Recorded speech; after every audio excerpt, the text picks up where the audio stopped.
بالکل جو میں نے آپ سے پوچھا تھا آپ نے اس کا جواب نہیں دیا. سائم کو لیٹ انٹروڈیوس کیا. وہ لیٹ وہی میں نے شروع میں آپ کو تھوڑا سا بتایا کہ دیکھیں کیونکہ سائم سے ہم نے کنٹینیو شروع میں ہی بالنگ کراتے رہے, ٹھیک ہے, اس میں وہ کانفیڈنٹ بھی فیل کرتا رہا, اور میں نے زیادہ تر دیکھا ہے کہ اس نے بیٹنگ میں اتنا اچھا پرفارم نہیں کیا جتنا بالنگ میں کر رہا ہے. تو آپ یوٹیلائز کریں, آپ اس کو یوٹیلائز تو کریں نا. آپ اگر ایک طرف سے اگر شاہین کے ایک اوور میں رن بن گئے, ضروری نہیں ہے کہ شاہین نے ہی دوسرا اوور کرنا ہے, آپ اسپنرز کو لے کے آئیں وہاں پہ جو پرفارم کر رہے ہیں, کرتے ہوئے آ رہے ہیں. تو آئی تھنک کہ اگینسٹ اسپنر اور خاص طور پہ جو اس طرح کی ٹیمیں ہوتی ہیں فاسٹ بولر کو اچھا کھیلتی ہیں, اسپنرز پہ تھوڑا اسٹرگل کرتی ہے, اور وہ کافی بڑے بڑے بیٹسمنوں کو میں نے دیکھا ہے کہ سائم ایوب پہ کمفرٹیبل نہیں ہوتے وہ لوگ. توصیف صاحب یہی آؤٹ آف دی باکس سوچنا پڑے گا. ایک کوئی آپ پلان بنا کے نہیں جا سکتے, اسکرپٹ نہیں بنا سکتے کہ اسکرپٹ بنا کے گئے ہوئے ہیں اور یہی کرنا ہے یہ نہیں کرنا ہے. آپ کو وہیں پہ کوئک ڈیسیژنز لے کر آؤٹ آف دی باکس سوچنا پڑے گا, اور جس طرح ارلی آن اگر انٹروڈیوس کروانا ہے اسپنر کو تو ارلی آن انٹروڈیوس کروائیں اگر ضرورت ہے تو.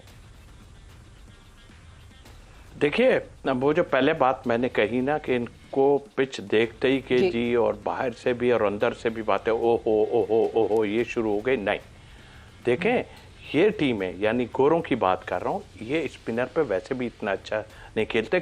کیسی ہی پچ کیوں نہ ہو, گراس ہو, کچھ ہو, وہ کراس مارتے ہیں ادھر ادھر مارتے ہیں. اور ایسوسیٹ ٹیموں میں اس طرح کے پلیئر ہوتے ہیں کہ بھائی اچھا بھی کھیلا ہے انہوں نے, بہت اچھا کھیلا اپنی جگہ.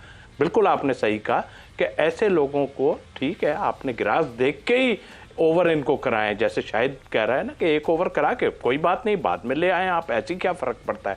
اور پھر آپ بالکل لانا چاہیے تھا آپ کو, فوری لے آتے. یہ نہیں میں کہتا سکسیسفل رہتا یا نہیں, بٹ آئی تھنک میرا خیال ہے کہ آپ تھوڑا سا اس طرف مت جائیں کہ یہ پچ ایسا ہے.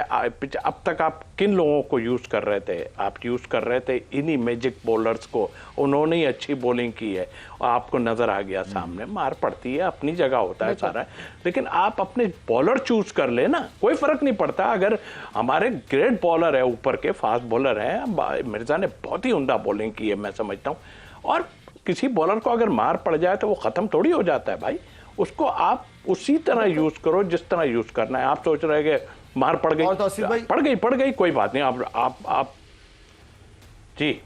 اور توصیف بھائی اگر آپ دیکھیں تو پاکستان ٹیم آپ کو واحد بالنگ اسٹرینتھ نظر آئے گی جس کے اندر ہر قسم کی ویریشن ہے, ہر قسم کی. مطلب آپ سائم ایوب نے ایک اوور کیا جو کہ ریگولر چار اوور کا بالر ہے, فہیم اشرف نے اوور ہی نہیں کیا.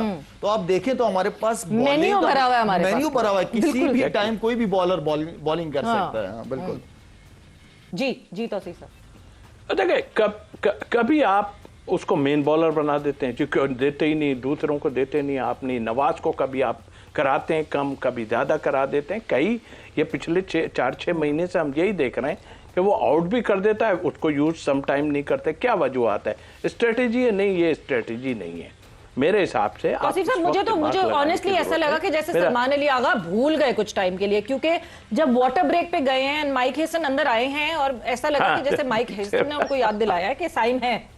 بالکل, میں ابھی یہی بات کرنے والا تھا کہ باہر سے آن کے اگر کوئی بتا رہا ہے کوئی بات نہیں ہے, آپ جو لانگ آن یا ادھر کا فیلڈر ہے ادھر سے میسج بھیج دیں آپ ایک کہ بھائی اس سے پہلے کہ ایک اوور آپ کو کاسٹلی پڑ جائے, میسج فٹاک سے بھیج دیں آپ اندر کہ بھائی ایسا ہے.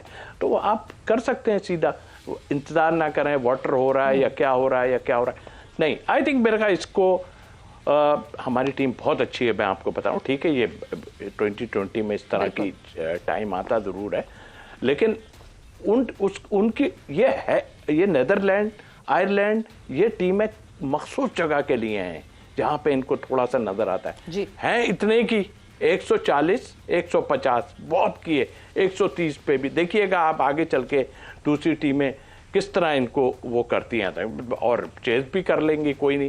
ان کی فاسٹ بولنگ نے اچھی بولنگ کی, انہوں نے بریک تھرو جس طرح دیے, اور پھر آف اسپنر نے ایک بہت اچھے کروشل ٹائم پہ وکٹس لے کے دیے, اور میں سمجھتا ہوں کہ ان کو کریڈٹ دینا چاہیے, اتنی دور تک میچ لے گئے. جو کہ ایسی ٹیم, ہماری جیسی ٹیم جو اتنی پرفارم کر کے آ رہی ہے, اس کو ان کو میرے حساب سے اتنے قریب نہیں آنے دینا چاہیے.